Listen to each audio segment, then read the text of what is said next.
Hello, in front of me I have HUAWEI MediaPad T3 and I'm gonna show you how to clear the browsing data on this device. First we need to open the browser, and to do it let's just tap the Chrome icon right here. Now let's tap on the More Options icon in the top right corner to open the menu, and here let's select History.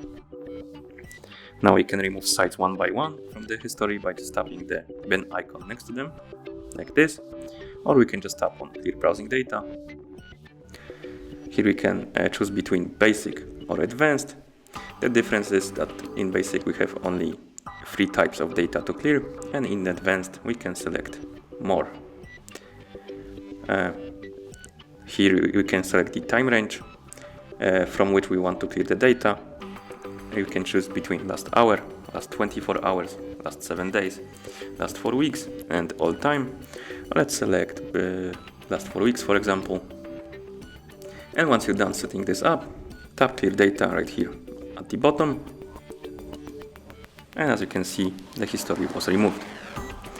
And that's how you clear the browsing data on this device. Thank you for watching. If you found this video helpful, remember to subscribe to our channel and leave a like on the video.